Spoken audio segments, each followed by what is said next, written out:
നമ്മളിന്ന് കിങ്ഡം പ്രൊട്ടിസ്റ്റയെ കുറിച്ചാണ് പഠിക്കാൻ പോകുന്നത്. അപ്പോൾ കഴിഞ്ഞ ദിവസം ഏതൊക്കെ പഠിച്ചു? മോണീറയെ കുറിച്ച് പഠിച്ചു. ഇന്ന് നമ്മൾ കിങ്ഡം പ്രൊട്ടിസ്റ്റ.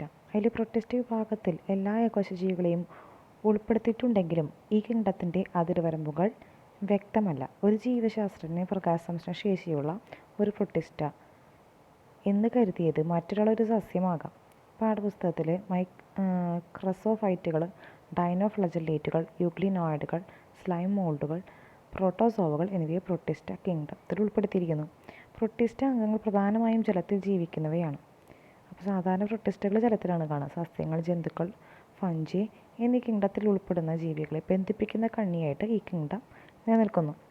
യുക്കാരിയോട്ടുകളായതിനാൽ പ്രൊട്ടിസ്റ്റകളുടെ കോശങ്ങൾക്ക് വ്യക്തമായ മർമ്മവും അതുപോലെ തന്നെ സ്തരത്താൽ പൊതിഞ്ഞിട്ടുള്ള മറ്റ് കോശാംഗങ്ങളുമുണ്ട്. ചിലതിനെ ഫ്ലജല്ലയോ സീലിയോ കാണുന്നു.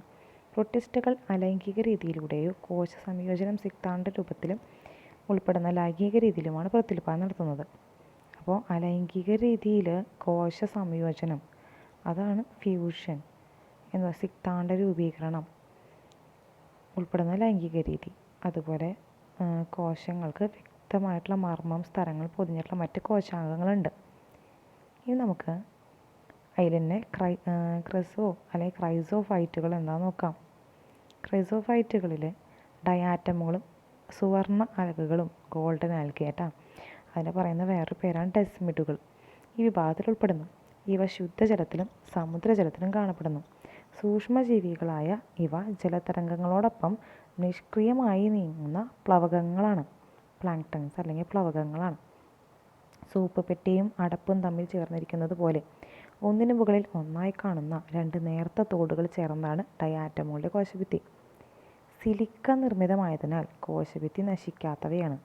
അപ്പോൾ ക്രൈസോഫൈറ്റുകളുടെ കോശഭിത്തി എന്ന് പറയുന്നത് സിലിക്ക കൊണ്ട് നിർമ്മിച്ചിരിക്കുന്നവയാണ്. അതിനാൽ ഡയാറ്റമുകളുടെ ആവാസത്തിൽ ഇവയുടെ കോശഭിത്തികൾ വൻതോതിൽ അടിഞ്ഞുകൂടുന്നു. ശതകോടി വർഷങ്ങളോളം ഇങ്ങനെ ശേഖരിക്കപ്പെടുന്ന കോശഭിത്തി ഭാഗങ്ങൾ ഡയാറ്റമിക മണ്ണ് അല്ലെങ്കിൽ ഡയാറ്റമീഷ്യസ് എർത്ത് എന്നറിയപ്പെടുന്നു.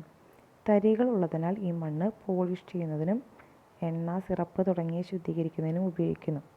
ഡയാറ്റമുകൾക്ക് സമുദ്രത്തിലെ പ്രധാന ഉൽപ്പാദകരാണ്. അപ്പോൾ ഇതിൽ ഡയാറ്റമുകൾ എന്താണെന്ന് പറഞ്ഞിട്ടുണ്ട്. അപ്പോൾ അതിൽ ഡയാറ്റമുകളുടെ ആവാസത്തിൽ ശരിക്കും പറഞ്ഞാൽ കോശഭിത്തികൾ കുറേ നേരം ഇത് അടിഞ്ഞുകൂടും. വൻതോതിൽ അടിഞ്ഞുകൂടി ശതകോടി വർഷങ്ങൾ കഴിഞ്ഞിട്ട് ഇതിനെ എന്ത് ചെയ്യും? കോശഭിത്തി ഭാഗങ്ങൾ മാത്രം അതിനെ ശേഖരിക്കും. അത് മൊത്തം അടിഞ്ഞുകൂടി അതിന് ഡയാറ്റമിക മണ്ണവിടെ രൂപപ്പെടും. ഇതാണ് ക്രൈസോഫൈറ്റിൻ്റെ പ്രത്യേകതകൾ. ഇനി ഡൈനോഫ്ലജല്ലേറ്റ് നമുക്ക് നോക്കാം. ഡൈനോഫ്ലജല്ലേറ്റ് എന്ന് പറയുമ്പോൾ സമുദ്രജലത്തിലാണ് കാണപ്പെടുന്നത്. ഡയാറ്റമുകൾ എവിടെയാണ്? ശുദ്ധജലത്തിലും സമുദ്രജലത്തിലും കാണപ്പെടുന്നു. ഡൈനോഫ്ലജല്ലേറ്റ് സമുദ്രജലത്തിൽ മാത്രം കാണപ്പെടുന്ന പ്രകാശ സംശ്ലേഷണ ശേഷിയുള്ളവർക്ക് കോശത്തിൽ അടങ്ങിയിരിക്കുന്ന വർണ്ണ വസ്തുവിനനുസരിച്ചിട്ട് ഇവ മഞ്ഞ, പച്ച, തവിട്ട്, നീല, ചുവപ്പ് എന്നീ നിറങ്ങളിൽ കാണപ്പെടുന്നു. ഇതിന് കോശത്തിൽ അടങ്ങിയിരിക്കുന്ന വർണ്ണവസ്തുവിനനുസരിച്ച് കോശഭിത്തിക്ക് പുറത്തുറപ്പുള്ള സെല്ലുലോസ് പാളികൾ കാണപ്പെടുന്നുണ്ട്. നേരത്തെ നമ്മൾ സിലിക്കയാണ് പറഞ്ഞത്, ഇവിടെ സെല്ലുലോസ് പാളികളാണ് കാണപ്പെടുന്നത്. മിക്കവാറും എല്ലാ ഡൈനോഫ്ലജല്ലേറ്റുകൾക്കും രണ്ട് ഫ്ലജല്ലകളുണ്ട്. കോശഭിത്തിയുടെ പാളികൾക്കിടയിലുള്ള ആ ഒരു വിടവിൽ നിന്ന് ഒന്ന് കുറുകയും മറ്റൊന്ന് നെടുകയും കാണപ്പെടുന്നു. കോശഭിത്തിയുടെ പാളികൾക്കിടയിൽ നിന്ന് ഒരെണ്ണവും മറ്റൊന്ന് നെടുകയും കാണപ്പെടുന്നു. ചുവന്ന ഡൈനോഫ്ലജല്ലേറ്റുകൾക്ക് ഉദാഹരണമാണ് ഗോണിയോലക്സ്. മിക്കപ്പോഴും തുടർച്ചയായി വിഭജിക്കുകയും സമുദ്രത്തെ ചുവപ്പ് നിറമാക്കുകയും ചെയ്യുന്നു. ചുവന്ന തിരമാല, റെഡ് ടൈഡൊക്കെ കാരണം ഈ പറഞ്ഞ ഡൈനോഫ്ലജല്ലേറ്റ്സ് ആണ്. ഇത്തരം ജീവികളുടെ വലിയ കൂട്ടം ഉൽപ്പാദിപ്പിക്കുന്ന വിഷവസ്തുക്കൾക്ക് മത്സ്യങ്ങളെ പോലുള്ള മറ്റു കടൽ ജീവികളെ കൊല്ലാൻ കഴിയും. ഇപ്പം ഇത്രയുമാണ് ഡൈനോഫ്ലജല്ലേറ്റിലുള്ളത്. ഇതിൽ ചിത്രങ്ങൾ കാണിച്ചിട്ടുണ്ട്. അടുത്ത യൂഗ്ലിനോയിഡിലേക്ക് പോവാം. മിക്കവാറും യൂഗ്ലിനോയിഡുകൾ കെട്ടിനിൽക്കുന്ന ശുദ്ധജലത്തിൽ കാണപ്പെടുന്നു. കോശഭിത്തിക്ക് പകരം മാംസ്യസമ്പന്നമായിട്ടുള്ള പെല്ലിക്കിളാണ് കാണുന്നത്. ഈ പാളിയിടുന്ന ഇവയുടെ കോശശരീരം വഴക്കമുള്ളതാണ്. ഇവയ്ക്ക് രണ്ട് ഫ്ലജല്ലുകളുണ്ട്, ഒന്ന് നീളം കുറഞ്ഞതും മറ്റൊന്ന് നീളം കൂടിയതും. സൂര്യപ്രകാശത്തിൻ്റെ സാന്നിധ്യത്തിൽ ഇവ പ്രകാശ സംശ്ലേഷണ ശേഷിയുള്ളതാണെങ്കിലും പ്രകാശത്തിൻ്റെ അസാന്നിധ്യത്തിൽ മറ്റു ചെറുജീവികളെ ഭക്ഷിക്കുന്ന പരപോഷികളായിട്ട് വർത്തിക്കുന്നു. ഉയർന്ന തരം സസ്യങ്ങളിൽ കാണപ്പെടുന്ന വർണ്ണവസ്തുക്കൾക്ക് സമാനമായ വർണ്ണവസ്തുവാണ് യൂഗ്ലിനോയിഡിലും കാണപ്പെടുന്നത്. ഉദാഹരണം ഏതാ? യൂഗ്ലീന. അപ്പോൾ സൂര്യപ്രകാശത്തിൻ്റെ സാന്നിധ്യത്തിൽ പ്രകാശ സംശ്ലേഷണം നടത്തുന്നവർ അല്ലെങ്കിൽ ചെറുജീവികളെ ഭക്ഷിക്കുന്നവയാണ് യൂക്ലിനോയിഡുകൾ. അവർ കോശഭിത്തിക്ക് പകരം കാണപ്പെടുന്നത് പെല്ലിക്കളും. സ്ലൈം മോൾഡുകളെ കുറിച്ച് നോക്കാം. സ്ലൈം മോൾഡുകൾ ശവോപജീവികളായ സാപ്രോഫൈറ്റിക് പ്രൊട്ടിസ്റ്റകളാണ്. ഇവ അഴുകുന്ന സസ്യഭാഗങ്ങളുടെ ഇല, കാണ്ഡം സഞ്ചരിച്ച് ജൈവ പദാർത്ഥങ്ങൾ ആഗിരണം ചെയ്യുന്നു. അനുകൂല സാഹചര്യങ്ങളിൽ ഇവ കൂടിച്ചേർന്ന് വളർന്ന് അധികം സ്ഥലങ്ങളിലേക്ക് വ്യാപിക്കും. ഈ കൂട്ടത്തിനെയാണ് പ്ലാസ്മോഡിയം എന്നറിയപ്പെടുന്നത്. പ്രതികൂല സാഹചര്യങ്ങളിൽ പ്ലാസ്മോഡിയത്തിന് രൂപമാറ്റം സംഭവിച്ചിട്ട് അതിൻ്റെ അഗ്രഭാഗങ്ങളിൽ രേണുക്കൾ വഹിക്കുന്ന ഫ്രൂട്ടിംഗ് ബോഡികളായിട്ട് മാറുന്നു.